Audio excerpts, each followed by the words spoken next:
60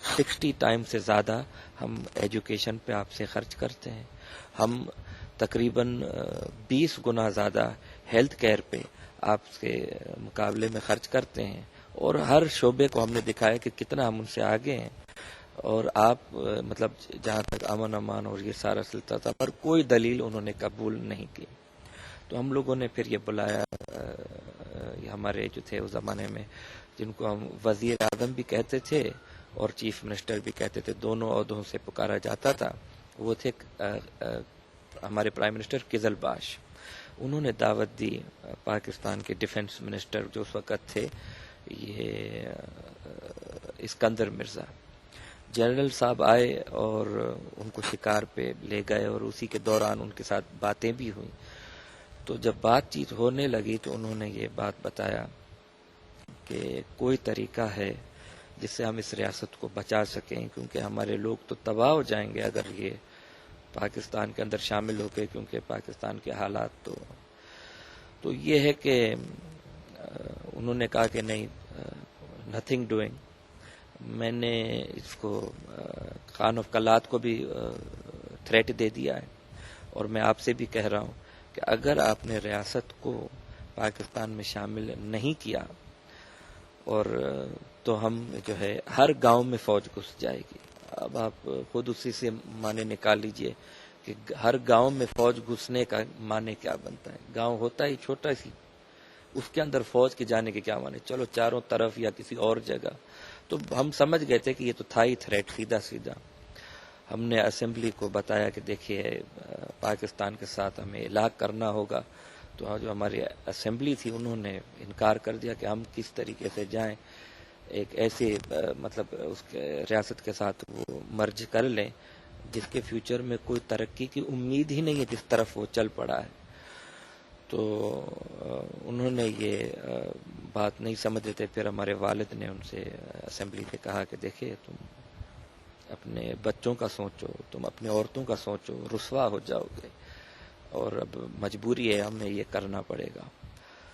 پھر ہم لوگوں نے کیا کیا کہ میرے والد نے یہ جو ہے مرجر ایکسیشن سائن کر لیا, مجبوری تھی.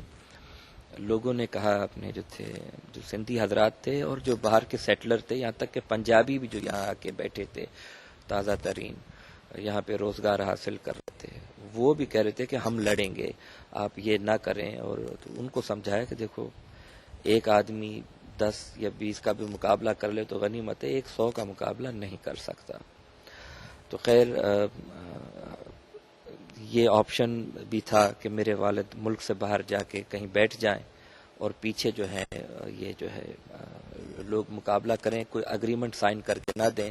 اقوام متحدہ میں جیسے آج خان آف کلات نے ایشو کو ریز کیا ہے, اس کو ریز کریں. مگر اس کو ہم لوگوں نے ترک کیا, اور سارے جتنے رولر سے ان سب کے ساتھ بات کی کہ یہ جو ہے بہاولپور اور کہ بھائی یہ کیا کیا جائے. تو ہم لوگوں کا اصل میں رشتہ عوام کے ساتھ ایسا تھا کہ ہم چھوڑ کے جا کے سوئٹزرلینڈ بیٹھ جائیں, دوسرے ریلیٹیو وہاں بیٹھ جائیں, اور پیچھے عوام رسوا ہو جائے, یہ کوئی ہمارے مطلب کی بات نہیں تھی, اور کسی رولر نے یہ نہیں چنا. ابھی بھی کلات نے یا جو اصل میں بلوچستان کے خان نے اگر یہ رستہ اختیار کیا کورٹ میں جانے کا, انٹرنیشنل کورٹ میں, وہ بھی اس لیے کیونکہ یہ تو پہلے ہی عوام کو گولیاں مارنا شروع کر دیا. اگر یہ ایسا نہ کریں, ظلم نہ کرتے بلوچ پہ, تو وہ میرے خیال سے خاموش ہی رہتے. مگر یہ تو باز ہی نہیں آ رہے ہیں, اب کیا کیا جائے. اچھا, ابھی آپ نے بھی سوچا ہے کہ جو ہے کسی بین الاقوامی کورٹ میں جایا جائے؟ نہیں, ہم نے کوئی ایسا ارادہ نہیں کیا ہے, کیونکہ ہم دیکھیں نا, ہم نے یہ تخت اور تاج جب ایک دفعہ گھوا لیا تھا تو ہمارا مین مقصد تھا کہ پبلک کی ویلفیئر. اس زمانے میں جو رشتہ تھا وہ عوام کا, مطلب اس زمانے تو ہم عوام کے بیچ میں ہوتے تھے.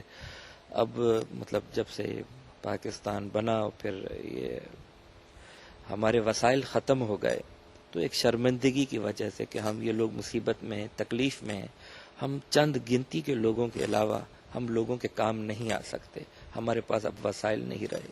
تو اس لیے ہم پیچھے ہٹ گئے کہ بھئی کہ جب ہمارے کو کسی سے کچھ لینا نہیں ہے تو ہم دے نہیں سکتے تو کسی سے لیں کیا، ووٹ لیں، یہ کریں. اب لوگ یہی کرتے ہیں کہ کوئی پیر صاحب آتا ہے ووٹ لیتا رہتا ہے، لوگوں کو کچھ دیتا ہی نہیں. قسم قسم کے عجیب عجیب چیزیں ہو رہی ہیں.